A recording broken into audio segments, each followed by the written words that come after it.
ጤና ይስጥልን ተከብራችሁ የሬዲዮ ቤተሰቦችና አድማጮች ዕለቱን ዜናዎች እናሰማችኋለን። ዜናውን እናሰማችሁ ነው ተመስፋና ተምርገን ባለንበት ሰዓት አቆጣጠር የዛሬ ሚያዝያ 28 ቀን 2017 ዓ.ም ዜናዎችን ከማሰማታችን በፊት አርዕስተ ዜናውን እናስቀድማለን። የተቀናጀ የፋኖ ወታደራዊ እንቅስቃሴ የሰላም ጥሪውና ቡኑ የጦር ወንጀሉና ታዳጊዎቹ ዓለም አቀፉ ጥሪና የታሰረው ጋዜጠኛ ቴዲ አፍሮና የወንጀላው ሴራ የምርጫው ቦይኮት ህወሓትና አዲሱ ምላሽ አሜሪካና ኤርትራ የሚሉና ሌሎችም ወቅታዊ ዜናዎች ያሉን ዝርዝሩን እንሆ።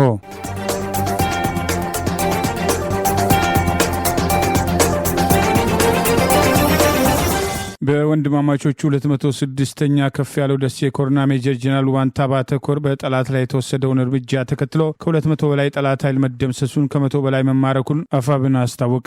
የአማራ ፋኖ ብሔራዊ ንቅናቄ አፋብን የጎንደር ጠቅላይ ግዛት በላይ እዝ ወንድማማቾቹ 206ኛው ከፍ ያለው ደሴ ኮርና ሜጀር ጀነራል ዋንታ ባት አንደኛ ኮር ከስማዳ እስከ ጋይንት የጠላትን ከፍተኛ ኃይል በመደምሰስ ዲሽቃ፣ ስናይፐር፣ ብሬን፣ ክላሽንኮቭ በርካታ ተተኳሽና ሬሽን ምርኮ ማድረግ መቻላቸውን የንቅናቄ ህዝብ ግንኙነት ኃላፊ አርበኛ አስረስ ማረዳምጤ ያስታወቀ። ከ8 ሰዓት በላይ በወሰደው በዚያ አውደ ውጊያ 206ኛ ኮር አንበሳው ጋይንት ክፍለ ጦር 1 ብሬን፣ 16 ክላሽንኮቭ፣ 1 ጥርጥር ክላሽ፣ 1 ፓትሮል፣ 3 ኤፍኤስአር ከነ ሙሉ ሬሽኑና ተተኳሹ መማረክ የቻለ ሲሆን የአንደኛ ኮር ጉና ክፍለ ጦር በበኩሉ 102 ክላሽንኮቭ፣ 3 ብሬን፣ 2 ስናይፐር፣ 1 ዲሽቃ ባለመነጽር ከነሽንሽኑ፣ 1 ኤፍኤስአር ሙሉ ተተኳሽ፣ 1 ፓትሮል እስከ ተተኳሹ መማረክ የቻሉ ሲሆን በዚህ አውደ ውጊያ ከ200 በላይ ጠላት ኃይል በመደምሰስ ከ100 በላይ መማረካቸውን ውጊያው መቀጠሉን የአፋብን የህዝብ ግንኙነት መምሪያ ኃላፊው ዛሬ ሚያዝያ 26 ቀን 2018 ባወጣው በዚሁ መረጃ አስታውቋል። የ206ኛ ከፍ ያለው ደሴ ኮርና አንደኛው ባንታ ባተኮር በጥምረት በሰሩት በዚህ ወታደራዊ ጥቃት ደቡብ ጎንደር ላይ ሊያንሰራራ የሞከረው ጠላት ወገቡ ተሰብሯል ያለው የህዝብ ግንኙነት ኃላፊው የሻለቃ አንደበት ክንዳለም ወንድሞች ምድሩን በጠላት አስክሬን በመሙላት የጠላትን ሎጂስቲክ ሙሉ በሙሉ በመረከብ የወንድማቸውን ደም መልሰዋል በማለት የነበረውን ውጊያ አስታኮ ባወጣው በዚሁ መረጃ ጠቅሷል። የዛሬው ዘመቻ በሶስቱ ሰማዕታት አርበኛ ፍቃድ ያለባቸው አርበኛ አንለይና አርበኛ አንደበት ክንዳለም ስም ከጠዋቱ 2 ሰዓት እስከ ቀኑ 11 ሰዓት ከ45 ለተከታታይ 8 ሰዓት የተደረገና የቅንጅት ውጊያ ውጤታማ እንደነበር ከእዙ የወጣው ተጨማሪ መረጃ ይገልጻል። የአገዛዙ ስልጣን አስጠባቂ ኃይል ሬሽን ለመቀባበል ከራስ ጋይንቱ ነፋስ መውጫና ከስማዳ ወገዳ ከተማ ተነስቶ ከራስ ጋይንቱ ወለላ ባህር ከተማ ሬሽን ከተቀያየሩ በኋላ ከራስ ጋይንት የመጣው ሬሽኑን አቀብሎ ወደ ራስ ጋይንት ሲመለስ ከስማዳ የመጣው ሬሽኑን ተቀብሎ ወደ ስማዳ ለመመለስ እየተንቀሳቀሰ ባለበት ከሁለቱም ኮሮች ከየአቅጣጫው ፈጣን የሆነ የማጥቃት እርምጃ የተወሰደ ሲሆን በዚያው ወደ ውጊያ ስማዳ በመመለስ ላይ የነበረው የጠላት ኃይል የሜጀር ጀነራል ዋንታ ባተ አንደኛ ኮር ጉና ክፍለ ጦር ስቴት ዳንሳ ብርጌድ ከአጎና እስከ ሐረር ከደገዛ እስከ ደብረ ሲና ከወለላ ባህር እስከ ባዝራ መገንጠያ ያገዛዙ ስልጣን አስጠባቂ ሰራዊትን ሲያሳድዱትና በሌላ አቅጣጫ ለጠላት ለመድረስ ከስማዳ ወገዳ በኩል ወደ አጎና ሲመጣ የነበረው የጠላት ኃይል አገረ ቢዘን ብርጌድ ሸረፍ ጎዴና አስፋ ሜዳ ላይ ጠላትን በተናበበና በተቀናጀ መንገድ መውጫ በመግቢያ በማሳጣት ከፍተኛ ሰብአዊና ቁሳዊ ኪሳራ ማስተናገዱን ይኸው መረጃ ገልጿል። በ606ኛው ከፍ ያለው ደሴ ኮር ስር ያለው የሰማዕቱ አርበኛ አንደበት ክንዳለም ክፍለ ጦር አንበሳው ጋይንት ክፍለ ጦር ሊባል የነበረው ከወለላ ባህር ጀምሮ እስከ ሳሊ ማዶዬ ጥርጥራ መገንጠያና ውሃ ምድር ድረስ ከፍተኛ ድል ያስገኙ አውደ ውጊያዎችን በማከናወን በጠላት ላይ ድል መቀዳጀቱን ገልጿል። ጀነራል ኃይሌ ዘውባንታ ባተ ክፍለ ጦር በወገዳ ከተማ ዙሪያ ባደረገው አውደ ውጊያ የአንበሳው ጋይንት የምርኮ ቁጥር በ206ኛው ከፍ ያለው ደሴ ኮር ተጨማሪ ማብራሪያ እንደሚሰጥበትም አስታውቋል። በዚያው ወደ ውጊያ ጠላት የታጨደበት የአማራ ፋኖ የአሸናፊነት ስነልቦና ተላብሶ ምርኮ በምርኮ የሆነበትና አራዊት ስልጣን አስጠባቂ ሰራዊት በርከት ብሎ የተደመሰሰበት የዛሬ ውጊያ ለሰማዕታቾቹ አንደበት ክንዳለም ፍቃድ ያለባቸውና አበባ አንለይ መታሰቢያ የተደረገ ዘመቻ መሆኑን ሜጀር ጀነራል ዋንታ ባተ አንደኛ ኮር ህዝብ ግንኙነት ክፍል ዛሬ ሚያዝያ 28 ቀን 2018 ውጊያውን አስታኮ ባወጣው ተጨማሪ መረጃ አስገልጿል።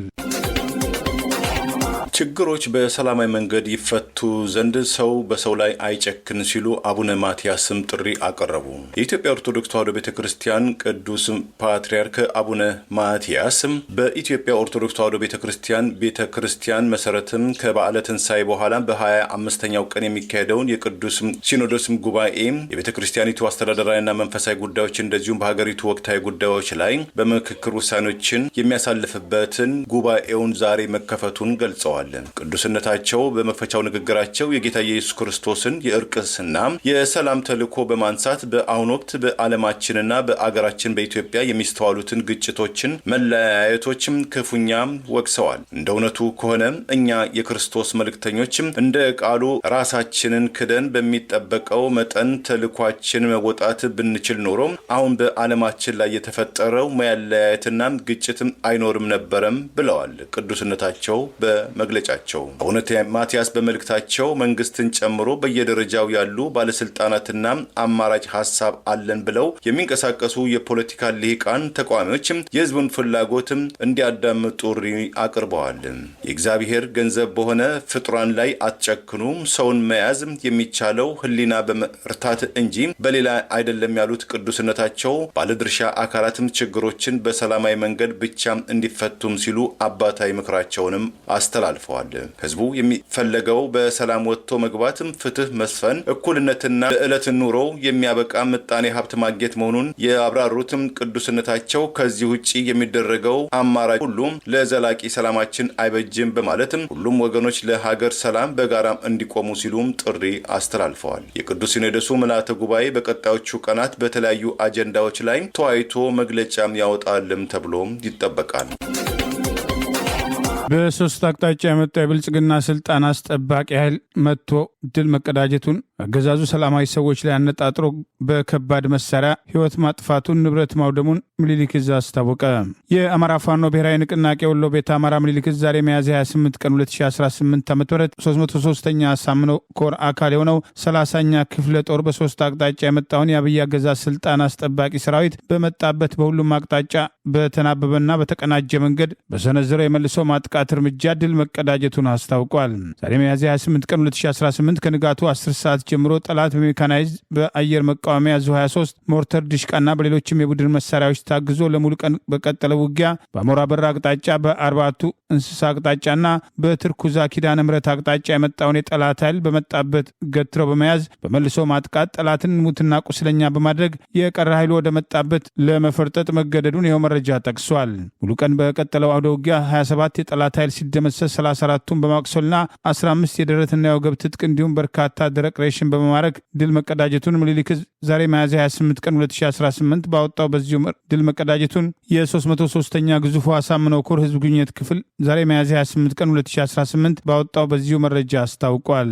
ይህ በእንዲህ እንዳለ የተሸነፈው የአብይ አገዛዝ ስልጣን አስጠባቂ ሰራዊት ወደ ከተሞች ከባድ መሳሪያ በማስወንጨፍ የንጹሐን ህይወት መቅጠፉን ምኒልክ ዕዝ ባወጣው ተጨማሪ መረጃ ገልጿል። በምኒልክ ዕዝ 101ኛ ኮር እና 104ኛ ኮር በቅንጅት በአብይ አገዛዝ ስልጣን አስጠባቂ ባንዳ ኢባዴን ብልጽግና በመርሳ ከተማ የስርዓቱን ዕድሜ ለማራዘም ምርጫ በሚል ህዝባዊ ስብሰባ ለማካሄድ 2 መድረኮች አዘጋጅቶ የነበረ ቢሆንም ሀሳቡን ሳያሳካ ከሁለቱ ኮሮች በተውጣጡ የቃኝ አህዶች ስብሰባውን ሙሉ ለሙሉ በመበተን የስርዓቱን ካድሬዎች ሀሳብ ቅዠት ማድረግ የተቻለ ቢሆንም በአገዛዙ ዙፋን ጠባቂ ሰራዊት ታጅበው ህዝባችንን ለማደናገር መርሳ ከተማ ላይ መድረክ አዘጋጅቶ መድረኩን በፖለቲካ ልሂቃን ሳይሆን በስርዓቱ ኮሎኔሎች ስለ ቀጣይ ምርጫ ብለው ለሚያስቡትና የአማራ ህዝብን ለመጨፍጨፍ ተጨማሪ የጭፍጨፋ ጊዜን ህጋዊ ቅቡልነት ለማግኘት የጣሩ ቢሆንም እንዳልተሳካላቸው መረጃ ገልጿል።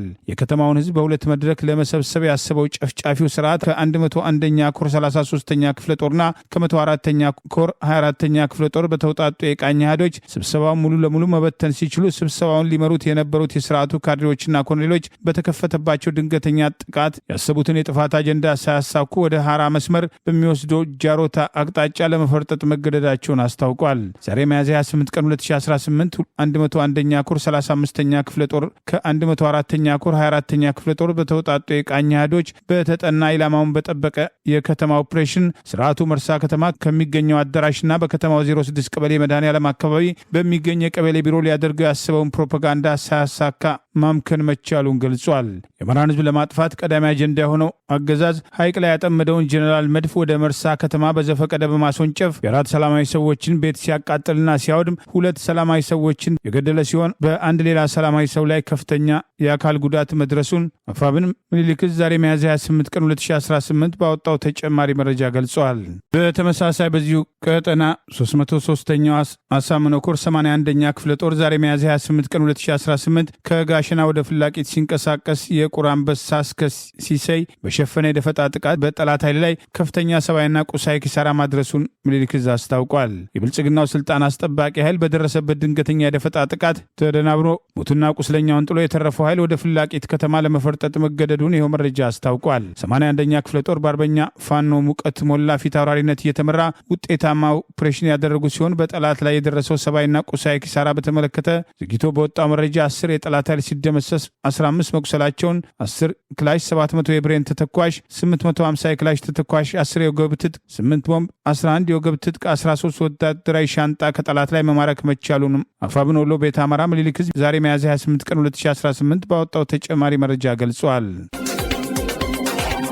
ከሱዳን መንግስት ጋር በመተባበር የአፍሪካ ቀንድን ለማተራመስ እየተንቀሳቀሰ ይገኛል የሚል ወቀሳም ከፌዴራል መንግስቱ የቀረበበት ህዝባዊ ወያኔ ሓርነት ትግራይ ህወሓት ወቀሳውን አስተባበለ። የሱዳን ወታደራዊ መንግስት መነሻቸውን ከኢትዮጵያ አማራ ክልል ባህር ዳር አውሮፕላን ጣቢያ ያደረጉ የተባበሩት አረብ ኤሚሬትስ ሰራሽ የሆኑ ድሮኖች በካርቱም ዓለም አቀፋዊ አውሮፕላን ጣቢያ ላይ ድብደባ ፈጽመዋል የሚል ወቀሳም መሰንዘሩን ተከትሎ ውንጀላውን ያስተባበለው የኢትዮጵያ ውጭ ጉዳይ ሚኒስትር የወቅቱ የሱዳን ወታደራዊ ባለስልጣናት በውጭ ኃይሎች ግፊት ኢትዮጵያን ለማተራመስ ይሰራሉ፣ ከነዚህ መካከልም ህዝባዊ ሓርነት ትግራይ ህወሓት የቅጥረኝነት እንቅስቃሴ እየፈጸመ ይገኛል፣ ከሱዳን አልፎ በምዕራብ ኢትዮጵያ ድንበሮች አካባቢ የህወሓት ታጣቂዎች በስፋት ይንቀሳቀሳሉ የሚል የተቃውሞ መግለጫ ማውጣቱ አይዘነጋም። በዚህ የኢትዮም ሱዳን ወቅታዊ ፍጥጫ ውስጥ ስሙ የተጠቀሰው ህወሓት ዛሬ ባወጣው መግለጫ በኢትዮጵያ ውጭ ጉዳይ ሚኒስትር የቀረበው ውንጀላን መሰረተ ቢስ ኃላፊነት የጎደለው ሐሰተኛ መረጃዎችን በማንጸባረቅ ከወንጀል የመጽዳትም ታክቲክ ነው በማለትም የኢትዮጵያ ውጭ ጉዳይ ሚኒስትር መግለጫን ህወሓትም አስተባብሏል። ህወሓት በዚህ መግለጫው የአፍሪካ ቀንድን በሚያውከው ማንኛውም ጉዳይ ተሳታፊም እንዳልሆነና ድጋፍም እንደማይሰጥም ገልጿል። በሰሜን ኢትዮጵያም ጦርነት ወቅት በርካታ የትግራይ ብሔር ተወላጆችም ጦርነቱን ሸሽተው ወደ ሱዳን በመሰደዳቸው የሱዳን መንግስትና የሱዳን ህዝብ ላደረገላቸው ሞቅ ያለ ትብብር በመልካም ጎኑ ያወሳው ህወሓት የፌዴራል መንግስቱ በተቃራኒው በቀጠናው ተፎካካሪ ለመሆንና የተለያዩ ትርክቶችን በመጠቀም አስፈላጊ ያልሆኑ ያላቸውን እንቅስቃሴዎችና ወደ ጦርነትም የሚያስገቡ ሂደቶችን እየፈጸመ ይገኛል። በእኛ በኩል ለሰላማዊ ውይይቶችም ቅድሚያ እንሰጣለን፣ ድጋፋችንም ይቀጥላለን ብለዋል።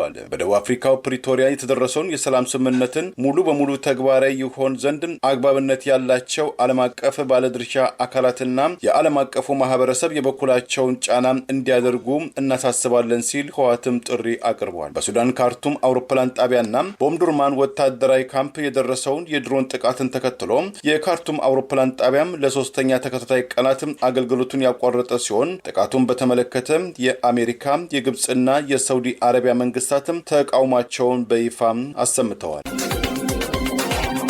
ትብብር ለኢትዮጵያ አንድነት። ኢትዮጵያ ከዚህ በላይ መከራ አይገባትም። ህዝባችን ከዚህ በላይ ስቃይ አይገባውም። ስለዚህ አዲስ አስተሳሰብ፣ አዲስ አቅጣጫና ሀገርን ከሁሉ በላይ የሚያስቀጥል ኃይል ያስፈልጋል በማለት ለህዝቡ ጥሪ አቀረበ።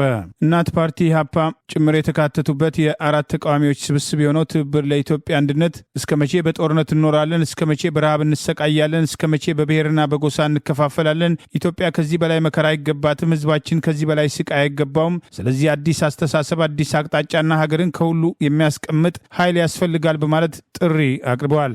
ትብብር ለኢትዮጵያ አንድነት ለኢትዮጵያ የቆመው በዚህ እምነት መሆኑን ጠቅሶ ኢትዮጵያ በፈተና ውስጥ ናት፣ ግን ተስፋ አልሞተም በማለት ዛሬ በሀገሪቱ ያለው ሁኔታ ልብ የሚሰብር መሆኑን፣ አንድ ዘመን በክብር በታሪክና በተስፋ የምትጠራ ሀገር ዛሬ በብዙ ፈተናዎች ውስጥ ተጠምዳለች ሲል ገልጿል። እናቶች ልጆቻቸውን በረሃብ ሲያለቅሱ ያያሉ። አባቶች ቤተሰቦቻቸውን ለመመገብ ቀንና ሌሊት ይታገላሉ።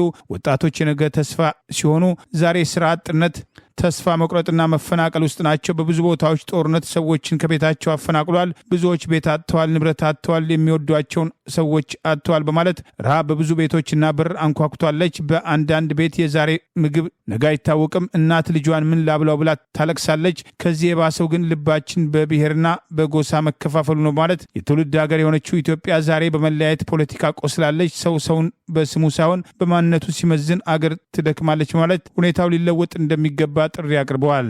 ትብብሩ የሚያምነው አንድ ነገር ነው። ኢትዮጵያ ከክፍፍል በላይ ናት። የሚፈልገውም ሰላምን ማስፈን፣ ፍትህን ማጠናከር፣ አንድነትን መገንባት፣ የህዝብን ኢኮኖሚ ማሻሻል ነው። ወጣቶቻችን ይህ የምርጫ ጊዜ ተራ ውድድር አይደለም፣ የሀገር አቅጣጫ የሚወሰንበት ጊዜ ነው። ዛሬ የምንወስነው የነገን ኢትዮጵያ ይወስናል። እኛ የጦርነት ሀገር አንፈልግም። እኛ የረሃብ ሀገር አንፈልግም። እኛ የጥላቻ ሀገር አንፈልግም። እኛ የምንፈልገው ሰላም፣ አንድነት፣ ልማት፣ ተስፋ ነው። ስለዚህ ለኢትዮጵያ የሚቆም ምርጫ እናድርግ፣ ለልጆቻችን የተሻለ ሀገር እንገንባ በማለት ትብብሩ አስቀድሞ ከያዘውና እንደ ቅድመ ሁኔታ ካስቀመጠው በሀገሪቱ የእርስ በርስ ጦርነት ባለበት ምርጫ ማድረግ አዳጋች መሆኑን፣ ጦርነቱ እንዲቆም፣ የፖለቲካ እስረኞች ያለምንም ቅድመ ሁኔታ እንዲፈቱ፣ የፖለቲካ ምህዳሩ እንዲስተካከል አቅርቦት የነበረውን ጥያቄ ወደ ጎን በማድረግ የአገዛዙን የምርጫ ድራማ ማጀቡን ቀጥሏል በሚል ወቀሳ የሚቀርብበት ቢሆንም ዛሬም የምርጫ ቅስቀሳ በከተማ ውስጥ የተለያዩ ቦታዎች ማድረጉን በማስታወቅ ትብብርን ይምረጡ የሚል ጥሪ አቅርበዋል። ትብብሩ አስቀድሞ አውጥቶት በነበረው መግለጫ በአማራ ክልል ያለውን ጦርነትና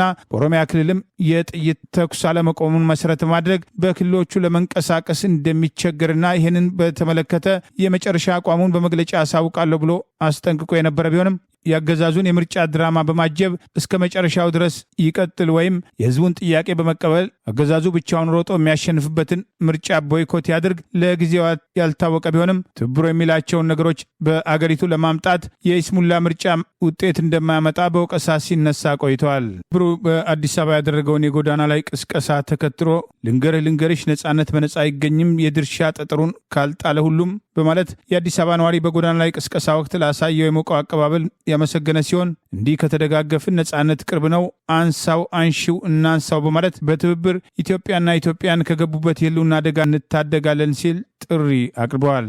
ትብብሩ ከድምፃዊ ቴዎድሮስ ካሳሁን ኢትዮሪካ ከተሰኘው አዲስ አልበም ውስጥ የተወሰኑትን ሙዚቃዎች ለምርጫ ቅስቀሳ ሲጠቀም ተስተውለዋል።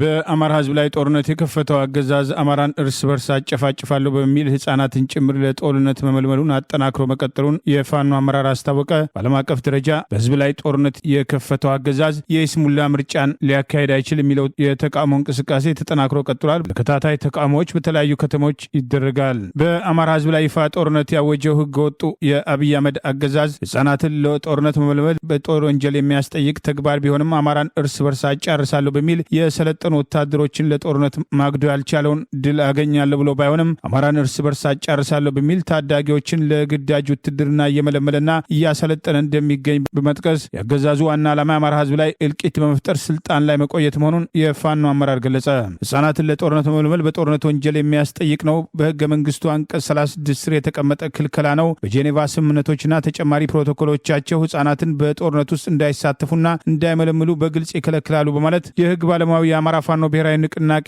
የህዝብ ግንኙነት መምሪያ ኃላፊ አርበኛ አስረስ ማረ ዳምጤ በደባይ ጥላት ግን ወረዳ የተመለመሉ እድሜያቸው ለውትድርና ያልደረሰ ታዳጊዎችን አስታኮ በፎቶግራፍ አስደግፎ አስተያየቱን አስፍሯል። የዓለም አቀፍ የወንጀለኞች ፍርድ ቤት አይሲሲ የሮም ደንብ ህጻናትን ለጦርነት መመልመል ወይም በውጊያ ላይ ማሳተፍ በጦር ወንጀል ዋር ክራይም ይፈርጃል ያለው የፋኖ አመራር ኢትዮጵያ ፈራሚ የሆነችበት የተባበሩት መንግስታት የህጻናት መብቶች ኮንቬንሽንና ተጨማሪው ፕሮቶኮል ለማንኛውም ወታደራዊ ተግባር ዝቅተኛ የምልመላ ዕድሜ 18 እንዲሆን ማዘዙንም አስታውቋል። እንዲሁም የአፍሪካ ህጻናት መብቶችና ደህንነት ቻርተር አባል ሀገራት ህጻናትን በጦርነት ውስጥ እንዳያሳትፉ የመጠበቅ ግዴታ እንዳለባቸው የሚገልጽ መሆኑን አስታውሶ እንጥፍጣፊ የህግም ሆነ የሞራል ተጠያቂነት ያልቀረው የብልጽግና ቡድን ታዳጊ ህጻናትን ፓራ ኮማንዶ በሚል ስም ከእናቶቻቸው ቅፍ እየወሰደ እያስጨረሰ ይገኛል ሲል አርበኛ አስረስ ማረ ዳምጤ ወቅሷል። ብልጽግናዎች የሹማ አብደታ አየር ወለድና ኮማንዶ ፈረንሳይ ያሰለጠነቻቸው የክንዱ ገዙ ባህር ኃይል ግማሽ ምዕተ ዓመት መከላከያ ውስጥ የቆዩት ጀኔራሎች የመሩት እግረኛና ሜካናይዝድ የኤሚሬቶች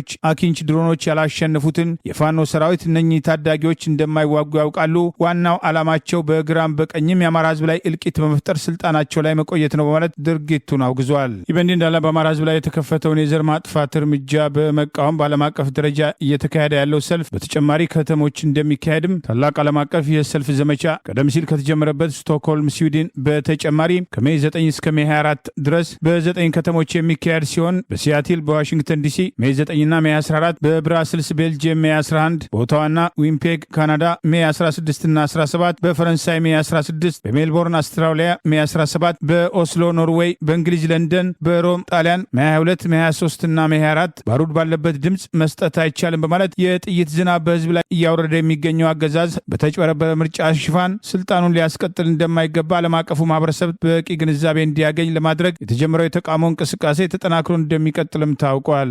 ቀደም ሲል ከአማራ ፋኖ ብሔራዊ ንቅናቄ አፋብን አመራሮች መካከል ዋና ወታደራዊ አዛዡ ብርጋዴር ጀነራል ተፈራ ማሞና ተቀዳሚ ምክትል ሊቀመንበር አርበኛ መከታው ማሞ በየበኩላቸው በሚደረጉ ዓለም አቀፍ ሰልፎች የአማራ ህዝብን ድምፅ ማሰማት እንደሚገባ ጥሪ ማድረጋቸውን ጠቅሰን መዘገባችን አይዘነጋም። ይህ በእንዲህ እንዳለ አገዛዙ በሰላማዊ ሰዎች ላይ ያነጣጥሮ የሚፈጽመውን ጥቃት አጠናክሮ ቀጥሏል። በአማራ ክልል ደብረ ማርቆስ ሙሽራው ባለቤቱ ፊት በአብይ አገዛዝ ስልጣን አስጠባቂ ወታደሮች በግፍ መረሸኑ ተገለጸ። በደብረ ማርቆስ ከተማ ከተሞሸረ 2 ሳምንት የሆነው ኃይሌ የተባለው ወጣት ሙሽራ የአገዛዙ ስልጣን አስጠባቂ ሰራዊት መኖሪያ ቤቱ ድረስ ከምሽቱ 2 ሰዓት ገብተው በአዲሷ ሙሽራ ሚስቱ ፊት በጥይት ደብድበው ገድለውታል በማለት የአማራ ፋኖ ብሔራዊ ንቅናቄ ቴዎድሮስ ዕዝ የሴቶች ጉዳይ ኃላፊ አርበኛ አይን አዲሱ አልልኝ ገልጻለች። በዕለቱ ገና በቀን የብልጽግና አገዛዝ ስልጣን አስጠባቂ ሰራዊት አባላት ወደ መኖሪያ ቤቱ ሄደው አጥተውት የተመለሱ ሲሆን ማታ 2 ሰዓት ተመልሰው ወጣቱን በአሰቃቂ ሁኔታ ገድለው ጎረቤቶች እያዩ እንደ ጀግና እየፎከሩ እየተኮሱ ተመልሰዋል ስትል ገልጻለች። የአረመኔ ጨካኝ የብልጽግና አገዛዝ ደብረ ማርቆስ ላይ በአደባባይ ወጣቶችን ሲረሽን የመጀመሪያው አይደለም። ይልቅ የሁል ጊዜ ተግባሩን እነዚህ ጸረ ህዝብ አረመኔዎች የፈለጋቸውን ይዘርፋሉ፣ ይደበድባሉ፣ ይገድላሉ። ይህ አገዛዝ ለህዝባችን መከራ የሆነ ተራ ሽፍታ ሆኗል ስትል አስታውቃለች።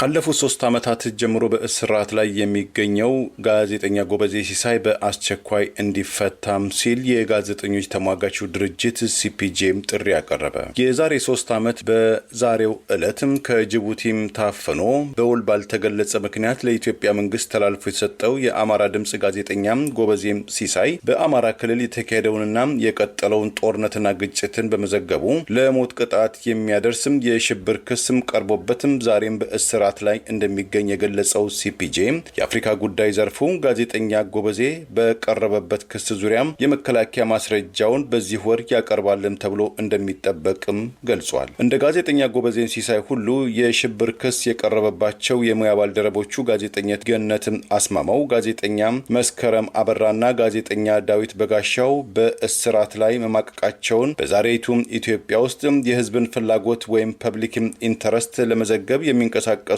ነጻ ሚዲያዎችም ከፍተኛ አደጋም ይጋፈጣሉ፣ ከወንጀለኝነት ይፈረዳሉ ያለው ሲፒጄ ከሙያው ጋር በተያዘም በተለያዩ ጊዜያትም የታሰረው ወከባ የገጠመው ጋዜጠኛ ጎበዜም ሲሳይ በአስቸኳይ እንዲፈታም የኢትዮጵያ ባለስልጣናትም ጋዜጠኞችን በወንጀለኝነት አይን ማየታቸውን እንዲያቆሙ ሲል ሲፒጄም ጠይቋል። በጋዜጠኛ ጎበዜ ሲሳይና የሙያ ጓዶቹም ዙሪያም ተጨማሪ አስተያየት ለማግኘትም ለፍትህ ሚኒስትርና ለፌዴራል መንግስት የኮሙኒኬሽን መስሪያ ቤትም ጥያቄ ያቀረበው ሲፒጄ ምላሽ አለማግኘቱን ገልጿል። ከ3 ቀናት በፊት በተከበረው የዓለም የፕሬስ ቀን ወይም ወርልድ ፕሬስ ፍሪደም ዴይ ዙሪያ የዓለም የሚዲያ ይዞታን የፈተሸው የፈረንሳዩ ዓለም አቀፍ የድንበር የለሽ የጋዜጠኞች ተቋም በእንግሊዝኛው ምህጻረ ቃል RSF የኢትዮጵያ ሁኔታን በተመለከተ በጦርነት በጸረ ሚዲያ እንቅስቃሴ ዘመቻ ውስጥ የምትገኘው ኢትዮጵያ ከ180 የዓለም አገራት መካከል 148ኛ ደረጃ ላይ እንደምትገኝ ገልጾ ባለፈው ዓመትም ካስመዘገበችው 36.92 ነጥብ ወደ 34.66 ማሽቆልቆሏን መግለጹን መዘገባችን ይታወሳል። አገዛዙ ድምፃዊ ቴዎድሮስ ካሳሁንን ለማሸበር እያደረገ ያለውን እንቅስቃሴ አጠናክሮ ቀጥሏል። በድምፃዊ ላይ ሐሰተኛ ውንጀላ ለማደራጀት ድምፃዊውን ለማዋረድና በተለያዩ የፈጠራ ክሶች ንብረቱን ጭምር ለማገድ በስር ላይ የሚገኙ ከድምፃዊ ጋር ግንኙነት ያላቸው ወገኖች ላይ ከፍተኛ ሰብአዊ ጥቃት እየተፈጸመ መሆኑ ታውቋል። ዛሬ የተያዘው ዲዛይነርም የዚሁ ድምፃዊ ላይ ያነጣጠረው ጥቃት ሰለባ መሆኑ ታውቋል።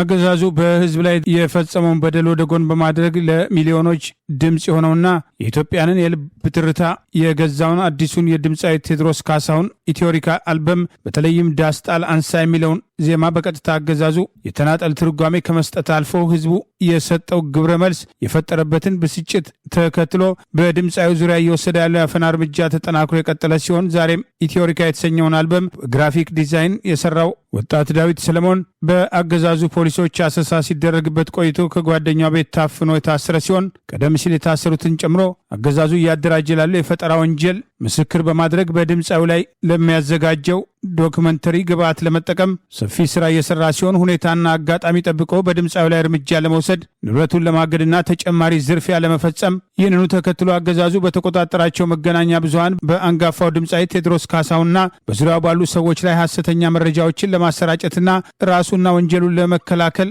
አገዛዙ የፈጠረውን ወንጀል ተቀባይነት ለማድረግ ሰፊ ዕቅድ አውጥቶ እየተንቀሳቀሰ መሆኑ ታውቋል።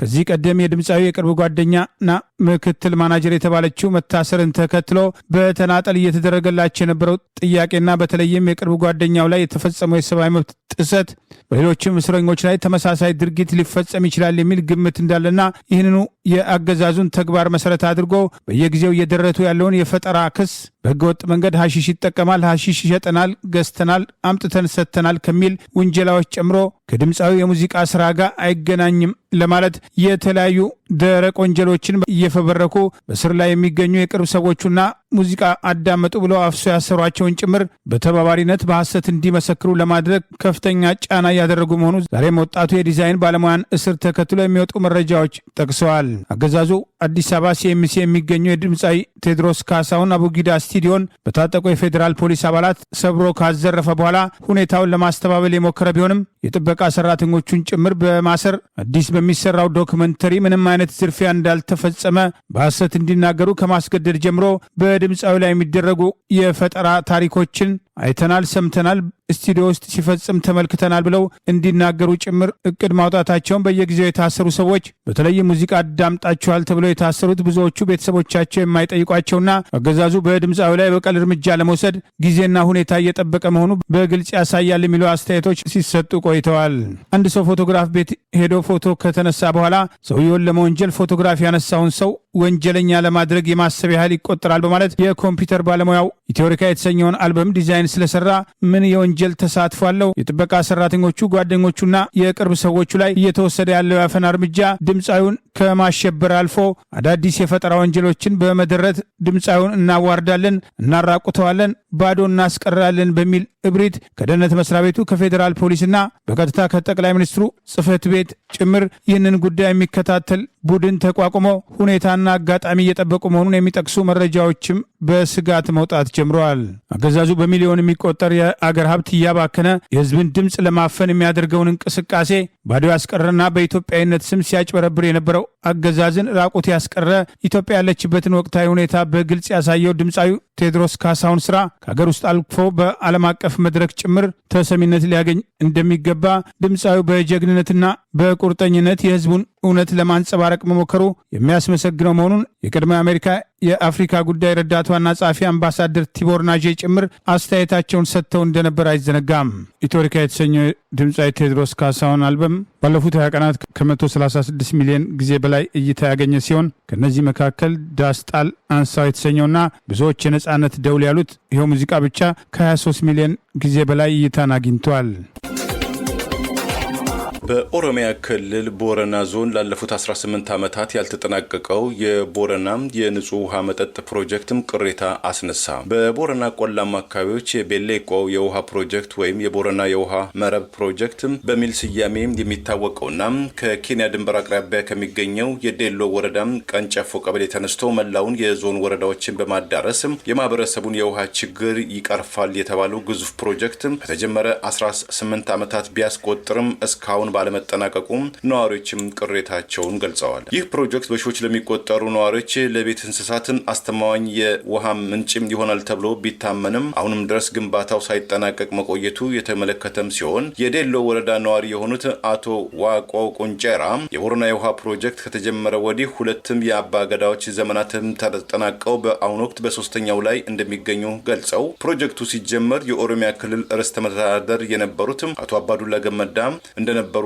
አውስተው በወቅቱ ስራው በፍጥነት ተጠናቆ በቆላማው የቦረና አካባቢ ያለውን የውሃ ችግር በዘላቂነት እንደሚፈታም ቃል ቢገባም ይህ የምስራች በወቅቱ በዞኑ ነዋሪዎች ዘንድም ትልቅ ደስታን ፈጥሮ ቢቆይም ይሁን እንጂ ይህ ደስታ ሊቀጥል አልቻለም ብለዋል። እንደዚሁ ነዋሪ ገለጻም የውሃም ጉድጓዶችም ተቆፍረው የውሃ ቧንቧዎች ወደ አካባቢው ደርሰው የነበረ ቢሆንም ግንባታው በተፈለገው ፍጥነትም ሳይቀጥል ቀርቷልም ብለዋል።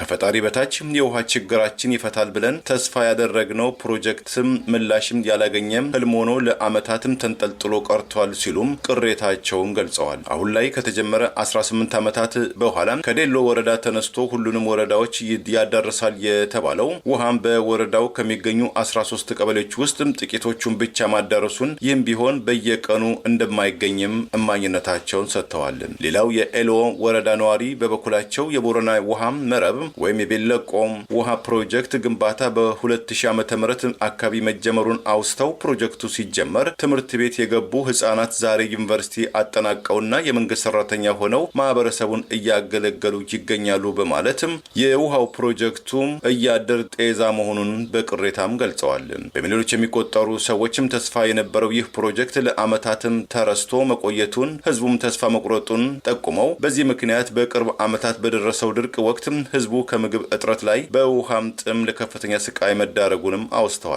ፕሮጀክቱ ተጠናቆም አገልግሎት ቢሰጥ ኖሮ ድርቁ በሰውና በእንስሳት ላይ ይህንን ያህል ጉዳት እንደማያደርስ የገለጹትም ነዋሪው እንስሳትና ሰዎችም ውሃ ፍለጋ በቆላማው ምድር ለረጅም ሰዓታት በእግራቸው ለመጓዝም መገደዳቸውን ይህም ቀድሞውኑ በምግብ እጥረት ለተዳከመው እንስሳትም ሞት ምክንያት መሆኑን ገልጸዋል። በተጨማሪም እንደ አህያና ገመል ያሉ ለመጓጓዣ የሚያገለግሉ እንስሳትም ጭምር ውሃ ፍለጋ በሚደረገው አድካሚ ጉዞ ሳቢያም በቀላሉ ለሞት እየተዳረጉ መሆናቸውን ቅሬታቸውን ለአዲስ ስታንዳርድም አጋርተዋል። 72ኛው የቦረና አባገዳም ጉዮ ቦሮ ጉዮ በበኩላቸው በሰጡትም አስተያየትም በበዳሳም አካባቢ ውሃም አገልግሎት መሰጠት እንደማይችል ገልጸው ቀደም ሲል ስራዎች ተጀምረው እንደነበረ ቢያስታውሱም በአሁኑ ወቅት ግን ምንም አይነት አገልግሎት እየሰጠ አይደለም ብለዋል።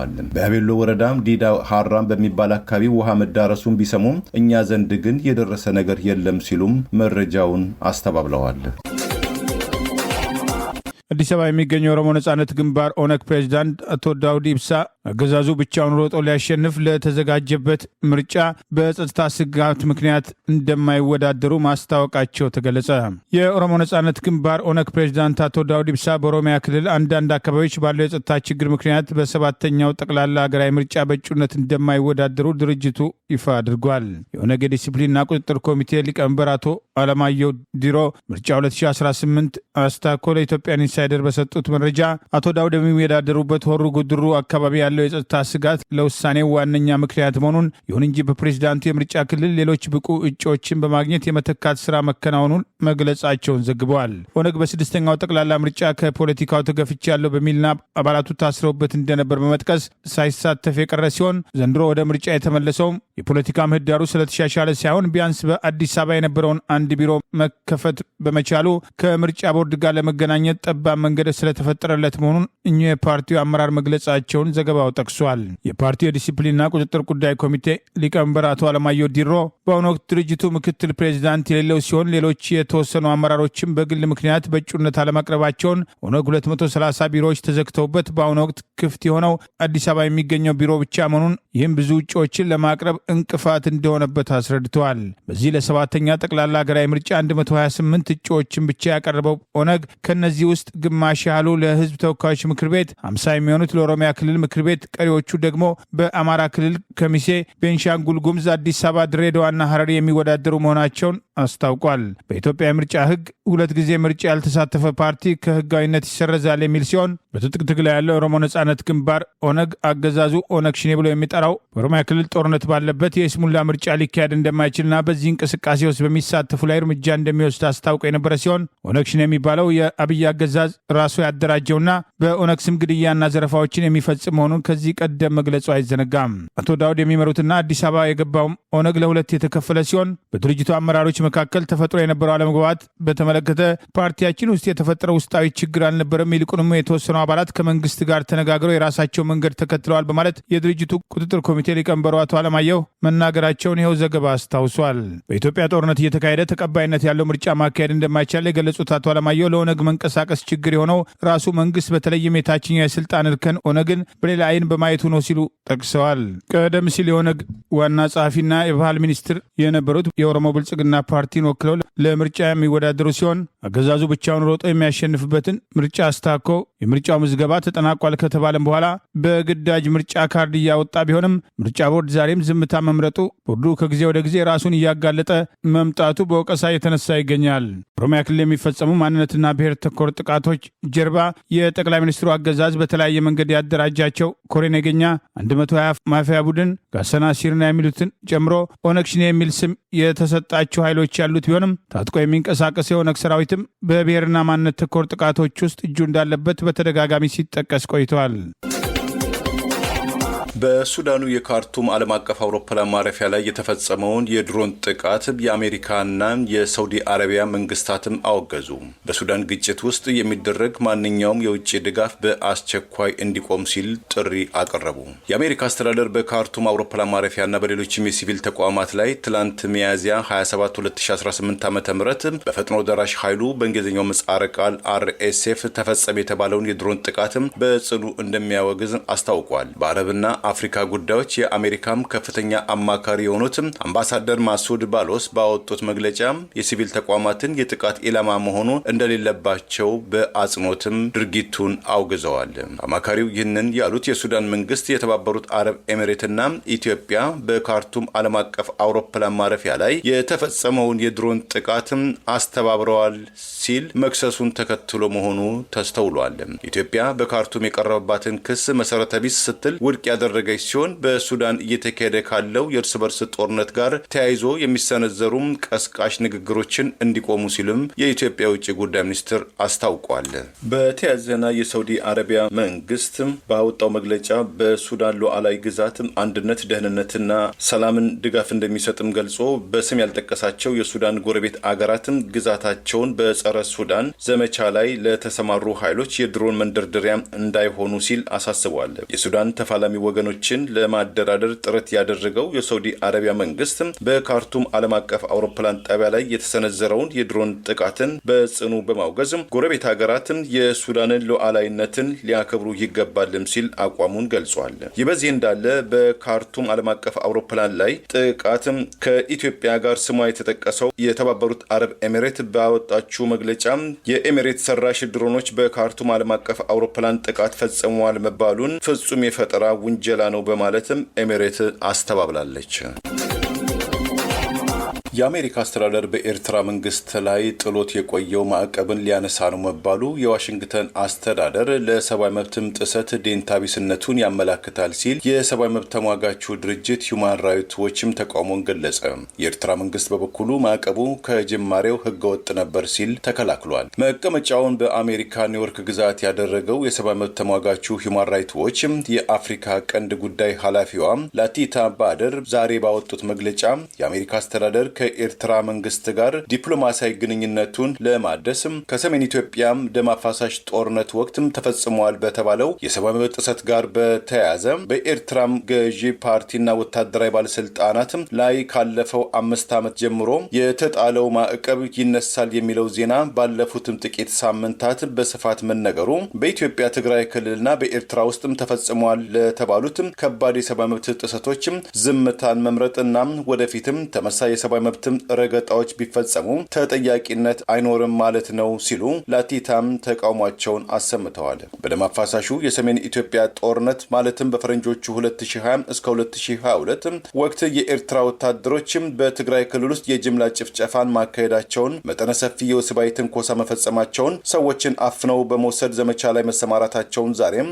የኤርትራ ወታደሮች በትግራይ ክልል ውስጥ በሚንቀሳቀሱባቸው አካባቢዎችም የሰብአዊ መብት ጥሰቶችን እየፈጸሙ እንደሚ እንደሚገኙ የገለጹት የሁማን ራይትስ ዎች ባለስልጣኗ ላቲታ ለራሱ ዜጎችም ጭምር ምቹ አይደለም ያሉትን የኤርትራ መንግስት አስተዳደር ላይ የአሜሪካ አስተዳደር የጣለውን ማዕቀብን የኤርትራ መንግስት ወሳኝ በሆኑ ተጠያቂነት ዙሪያም ስር ነቀል የማሻሻል እርምጃም ካልወሰደ በቀድሞው የአሜሪካው ፕሬዝዳንት ጆ ባይደን አስተዳደር በኤርትራ ላይ የተጣለውን ማዕቀብ መነሳት የለበትም ሲሉ የሁማን ራይትስ ዎችም ከፍተኛዋ ባለስልጣን ላቲታ አሳስበዋል። የኤርትራ ማስታወቂያ ሚኒስትር በበኩሉ ዛሬ ባወጣው መግለጫም ቀድሞውኑ ህገወጥና የተናጠል እርምጃም ያለውን አሜሪካ አስተዳደር ላለፉት 2 አስርት ዓመታት የተከተለውን ጸረ ኤርትራ የማዕቀብ እርምጃ በአሜሪካ አስተዳደር ውስጥ የነበረውን የተሳሳተም ጸረ ኤርትራ ፖሊሲ ፍትህ ለማግኘት መቃረቡን ያመላክታል ብሎታል። ዛሬ ያሉን ዜናዎች እነዚህ ናቸው። ዜናውን ስታደምጡ ለቆያችሁ የህብር ሬዲዮ ቤተሰቦችና አድማጮች ምስጋናችን ድረሳችሁ። የህብር ሬዲዮ ኦፊሻል ዩቲዩብ ቻናላችንን ሰብስክራይብ ያላደረጋችሁ ሰብስክራይብ በማድረግ በተጨማሪም የደወል ምልክቱን በመጫን